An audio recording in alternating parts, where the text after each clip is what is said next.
We're in the studio today with the A-series controller keyboards from Native Instruments. These are possibly the best value controllers on the market at the minute, because at just over 100 quid for this A25 model, it's got a wealth of advanced features for controlling your instruments and plugins. Now, it doesn't need its own big LCD display because you've got a massive LCD display right there. Simply open up the Komplete Kontrol plugin and all of the controls are replicated on the screen. So I can see here I'm changing pot 2 and that's adjusting the snare level inside this drum kit. If I want a bit of reassurance that I'm changing the right thing, I can also touch the top of the pot, and you can see in the OLED screen here all these knobs are capacitive touch, so it displays what's being changed before I change the parameter. The A-series also come in 49 and 61 note versions, but the only difference between them is literally the number of keys. They've all got exactly the same semi-weighted key bed, rubberized pitch and mod wheels, and of course inherit most of the controls from the high-end S-series keyboards because they're controlling exactly the same plugin. You still get the scale mode, you still get the arpeggiator, and of course the 4D controller pot for moving between parameters inside the plugin itself. Komplete Kontrol really comes into its own when we start using it with NI's own Komplete library and other NKS-enabled plugins. This means we can pick a sound based on the type and the characteristics of the sound. So I can do this from the keyboard. I'm going to press Browser. I'm going to select all products, and then let's pick, say, a synth lead. So down to synth lead, then the type of synth lead, in this case, dirty. And then the mode, so let's say monophonic. We can then preview each sound before it's loaded. Bit of acid.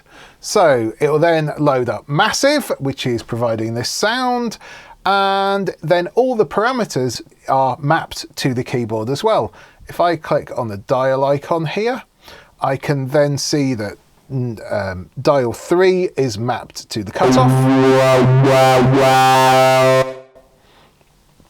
And if I want access to any of the other parameters, I can do so on these buttons here.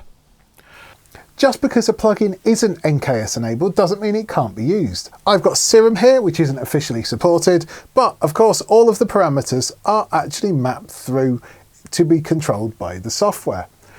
All it means is it won't categorize the presets. So when you're selecting things by tonality or by instrument type, it won't be included in the list. We can also use the same arpeggiator function that has been available to owners of the high-end S-series keyboards. So to do that, I'm going to press Shift and ARP to access the editor for the ARP. Press the ARP button again to turn it on, and we should get...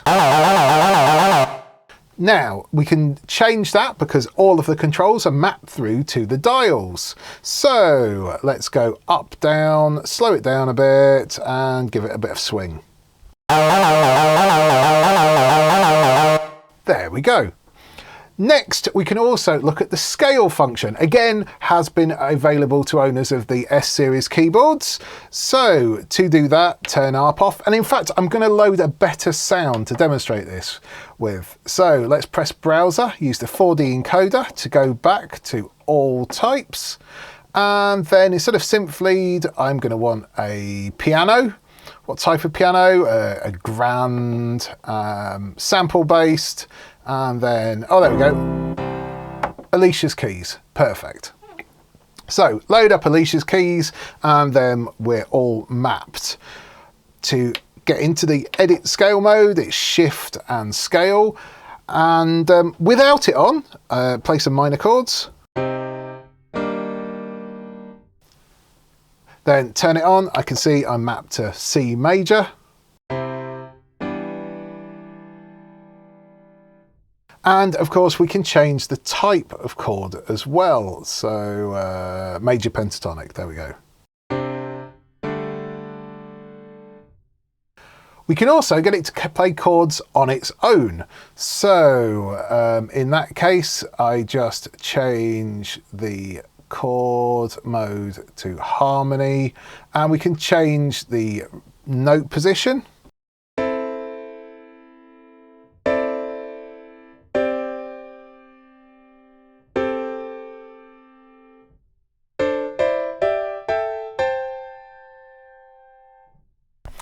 You can also add plugins after the instrument, and they're dealt with in much the same way. So all we need to do here is press the plugin button and then go right on the 4D encoder. Then press browser. I'm going to go to products all and then delay and then space echo. And then unfortunately these don't preview, but you know, we can pick one. And then it's loaded that. And if I click on the dial in the middle, you can see that the controls are now mapped through to the different knobs.